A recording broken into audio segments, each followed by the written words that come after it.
Halo teman-teman, bagaimana kabar kalian? Saya berharap semoga kalian selalu sehat dan baik-baik saja ya. Baik, perkenalkan nama lengkap saya Marta Herlina Bolenglein, biasa disapa Alin. Sekarang saya berada di semester 6, program studi pendidikan guru sekolah dasar, Universitas Flores ND. Jadi di video kali ini saya akan menjelaskan materi panjang dan berat satuan tidak baku mata pelajaran matematika untuk kelas 1 pada jenjang sekolah dasar. Yang pertama, pengukuran panjang dengan satuan tidak baku. Pengukuran dengan satuan tidak baku adalah pengukuran yang menghasilkan nilai ukuran yang berbeda antara satu orang dengan yang lainnya. Jadi, apa saja satuan tidak baku itu? Teman-teman bisa perhatikan gambar di bawah ini. Jadi, satuan tidak baku itu seperti jengkal, langkah kaki, depa, dan hasta. Nah, kita juga bisa mengukur panjang benda dengan satuan tidak baku dalam kehidupan kita sehari-hari. Seperti kita mengukur meja, mengukur panjang karpet, mengukur lebar jendela, lebar papan tulis, lebar pagar, dan masih banyak lagi. Nah, sekarang kita akan membahasnya satu persatu. Yang pertama, kita akan mengukur panjang meja menggunakan jengkal. Jadi, berapa panjang meja pada gambar ini? Jadi, jawabannya adalah 7 jengkal. Yang berikut, berapa langkah kaki panjang karpet berikut? Jadi, teman-teman bisa perhatikan, di sini ada 6 langkah kaki. Jadi, panjang karpet ini adalah 6 langkah kaki. Gambar yang ketiga, berapa hasta lebar jendela ini? Jadi, jawabannya adalah 3 hasta. Yang berikut, berapa lebar papan tulis ini? Jadi, jawabannya adalah 2 depa. Yang berikut, berapa lebar pagar ini? Jawabannya adalah 3 depa. Jadi, bagaimana? Apakah teman-teman sudah mengerti penjelasan saya ini? Jadi, kita mengukur panjang meja menggunakan satuan jengkal. Kalau kita mengukur karpet, maka kita menggunakan langkah kaki.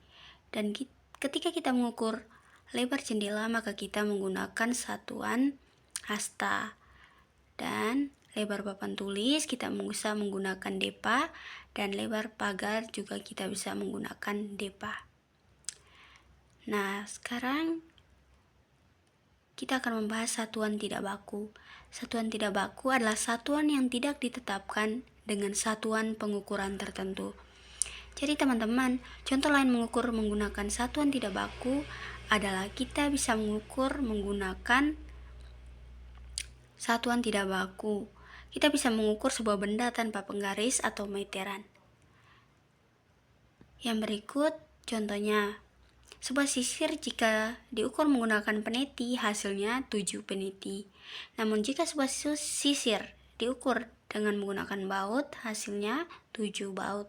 Ataupun sebuah mister, jika diukur dengan menggunakan korek api, hasilnya 7 buah korek api. Yang berikut kita masuk pada pengukuran berat dengan satuan tidak baku. Satuan tidak baku adalah satuan yang apabila menggunakan benda yang berbeda untuk mengukurnya, maka hasilnya juga berbeda.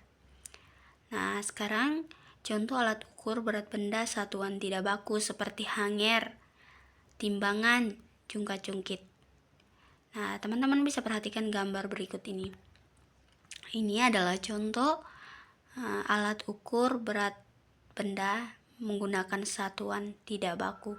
Ada hanger, ada timbangan, dan ada jungkat-jungkit. Sekarang perhatikan gambar di bawah ini. Gambar pertama, 3 buku sama berat dengan 8 buah ceruk. Gambar kedua, Dewi lebih berat daripada Dewa. Gambar ketiga, buah semangka lebih ringan dari buah durian. Nah, dari Materi pertama tentang pengukuran panjang satuan tidak baku dan pengukuran berat benda menggunakan satuan tidak baku. Apakah teman-teman sudah paham? Saya berharap melalui video ini dapat memberikan manfaat yang besar bagi teman-teman ya. Sekarang saya akan menjelaskan etnomatika atau hubungan materi dengan budaya.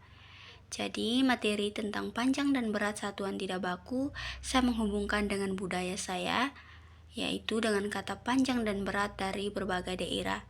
Yang pertama, dari Larantuka. Panjang biasa disebut dengan Blaha dan berat Baa. Untuk Kabupaten Inde, panjang Zewa dan berat Ndate. Untuk Kabupaten Ngada, panjang Lewa dan berat Date. Untuk Kabupaten Nagekeo, panjang Dewa atau Lewa dan berat Date. Untuk daerah Endelio, panjang Date dan berat Bewa. Oke teman-teman, sekian saja video dari saya. Semoga apa yang telah saya jelaskan dapat memberikan manfaat bagi teman-teman ya. Terima kasih, sampai jumpa di video selanjutnya.